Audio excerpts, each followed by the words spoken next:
नमस्कार, ये आकाशवाणी चंडीगढ़ है। अब आप गुरजीत कौर से प्रादेशिक समाचार सुनिए। मुख्यमंत्री नायब सिंह सैनी ने लाडो लक्ष्मी योजना के तहत 9वीं किस्त जारी कर दी है।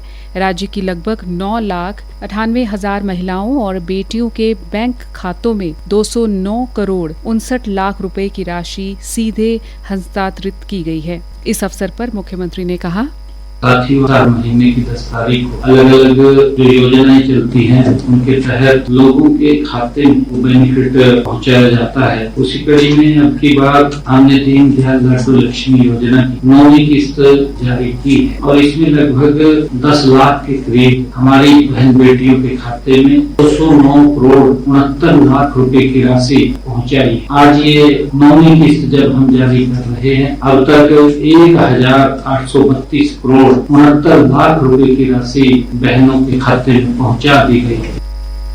इस योजना के तहत पात्र महिलाओं को हर महीने 2100 रुपए की आर्थिक सहायता प्रदान की जाती है।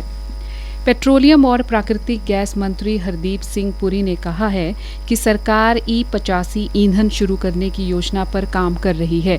उन्होंने कहा कि ये ईंधन मानक E20 पेट्रोल की तुलना में करीब 20 रुपए प्रति लीटर सस्ता होगा।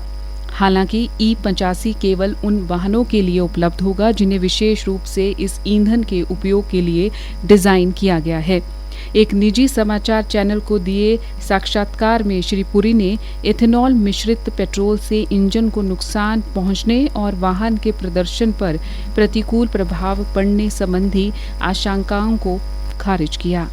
कुरुक्षेत्र विश्वविद्यालय के यूनिवर्सिटी इंस्टीट्यूट ऑफ इंजीनियरिंग एवं टेक्नोलॉजी के द्वारा आज गूगल, जेमिनी और प्लेसकॉम के सहयोग से कुरुक्षेत्र विश्वविद्यालय में AI आधारित प्लेसमेंट प्लेटफॉर्म एवं रोजगार मेले का आयोजन किया गया है। रोजगार मेले के शुभारंभ के अवसर पर संस्थान के निदेशक प्रोफेसर सुनील डींगरा, विश्वविद्यालय के अधिकारी, शिक्षक, उद्योग जगत के प्रतिनिधि तथा बड़ी संख्या में विद्यार्थी मौजूद रहे।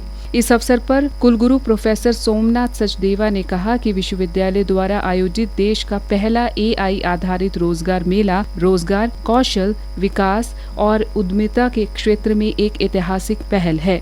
ये आयोजन युवाओं और उद्योग जगत के बीच प्रभावी सेतु का कार्य करेगा तथा विकसित भारत 2047 के लक्ष्य को साकार करने में महत्वपूर्ण योगदान देगा। प्रोफेसर सोमनाथ ने कहा कि इस रोजगार मेले में प्रतिष्ठित कंपनियां भाग ले रही हैं। कृत्रिम बुद्धिमत्ता आधारित ये मंच नौकरी तलाशने वाले युवाओं को उनकी योग्यता और कौशल के अनुरूप अवसर उपलब्ध करवाएगा। वहीं उद्योगों को योग्य और प्रशिक्षित मानव संसाधन प्राप्त करने में सहायता करेगा। हरियाणा के मुख्यमंत्री नायब सिंह सैनी ने कहा कि मिशन ओलंपिक 2036 के लक्ष्य अनुसार खिलाड़ियों को ज्यादा से ज्यादा पदक लाने के लिए राज्य में अंतर्राष्ट्रीय स्तर की सुविधाएं दी जाएंगी।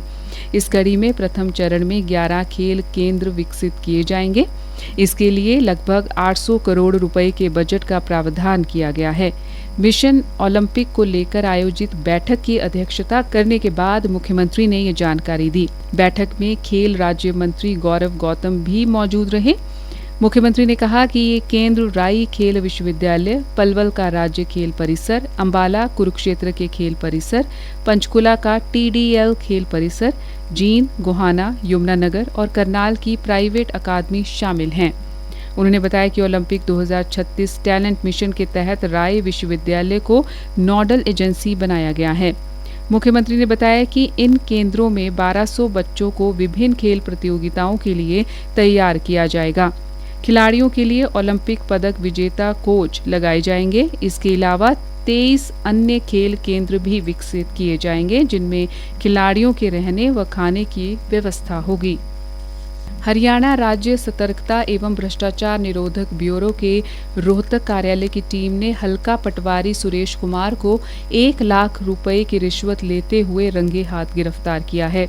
आरोपी किसान क्रेडिट कार्ड ऋण के लिए आवश्यक भूमि दस्तावेज फर्द में चढ़वाने के बदले शिकायतकर्ता किसान से 1,20,000 रुपए रिश्वत मांग रहा था। इसी के साथ ये समाचार बुलेटिन समाप्त हुआ। नमस्कार।